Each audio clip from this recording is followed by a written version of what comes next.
Isang makasaysayang araw ang naganap sa Barangay Tamayong, Davao City sa pagdiriwang ng ika-17 anibersaryo ng Jose T. Kibuloy Senior National High School na itinayo ni Pastor Apollo C. Kibuloy upang magbigay ng edukasyon sa mga kabataang salat sa oportunidad. Ang detalye ng balita mula kay Jean Domingo.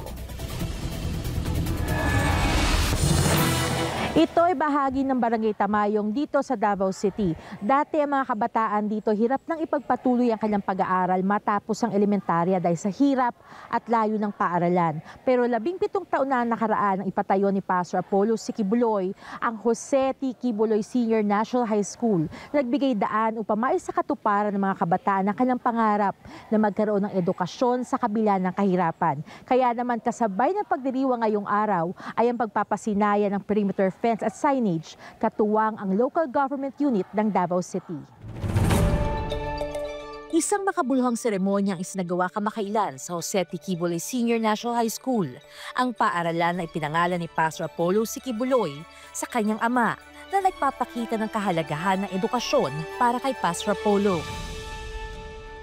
This is very significant, important for the constituents, especially the youth of Barangay Tamayog. It's because it gives access to quality education, since before the nearest school is, I guess, Wangan or Kalina National School, which is very far from Tamayog.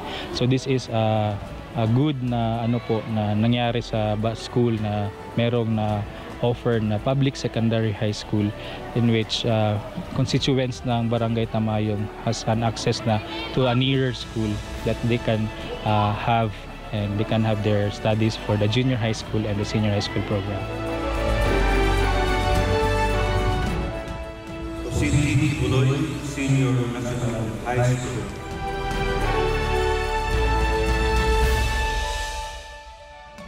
Nagsimula ang programa sa pamamagitan ng blessing at ribbon cutting sa bagong perimeter fence at signage ng paaralan na mula sa pamahalang lungsod ng Davao. Kasama ng mga opisyal ng barangay, mga mag-aaral, guro at mga kinatawa ni Pastor Apollo C. Kibuloy, binigyan din sa programa ang kahalagahan ng pagkakaroon ng perimeter fence para sa kaligtasan at kaayusan para sa mga mag-aaral. Is giving great support for me as a school principal, that there are other people who are helping the school to make it more improved and to deliver what is best for our learners. Especially po the City Government of Davao for approving our request for the concrete perimeter fence. We are very grateful po for our City Mayor Sebastian Duterte for his support for approving this project. This is not for the school only alone. This is not for the teachers, but for all the learners of Jose T. Kibuloy Senior National High School. Samantala, kasabay ng pagpapasinaya ng perimeter fence at signage, ay isang programa rin ang isinagawa para naman sa selebrasyon na ika-17 taong anibersaryo ng paaralan. The new concrete perimeter fence. We thank you for the vision and dedication that brought this institution to life. It is with great joy and gratitude that we welcome all of you to this momentous occasion.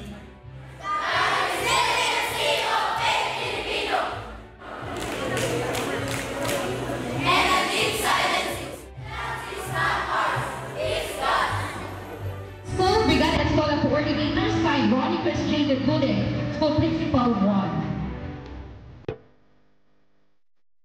17 taon simula nang maitatag ito ni Pastor Apollo na nagbigay pag-asa sa mga kabataan upang makatungtong sa high school, bagay na dati ipangarap lamang para sa kanila. Hindi lang ganito ang magiging development ng Tamayong. This might become a city within the city of Davao. A city within the city of Davao. Kasi yun po ang pinaka-ultimate na plano ng ating mahal pastor na mangyayari dito sa Tamayong. Ang paaralan ay bahagi lamang ng 5 bilang na nagawa ni Pastor Apollo sa Barangay Tamayong. Kabilang na ang malinis na patubigan, patag na daanan, pagtatanim ng libo-libong pine trees na di lamang nagbibigay ng malinis na hangin, kundi pananggalan din sa pagbaha.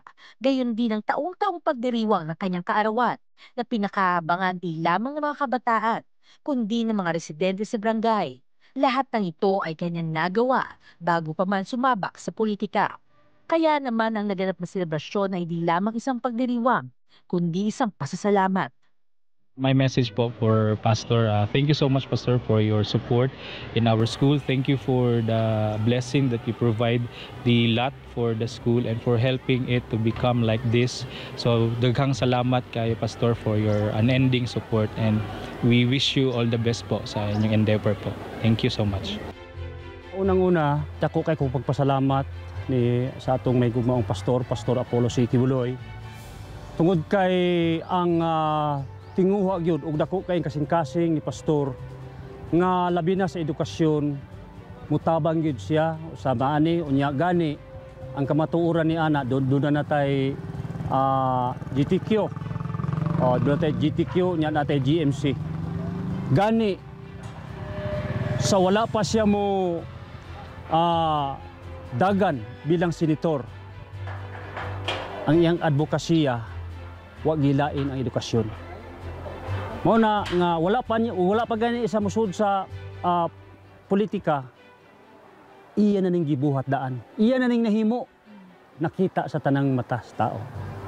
Mao na nga ang ako masulti lang sa atong may gugmaong pastor, salamat yun kayo tungod kay wala pa gani ka nahimong senator, pero imo nang gihimo daan labi na sa edukasyon sa mga kabataan. Daghang kayo ng salamat, pastor, o mabuhay ka, pastor.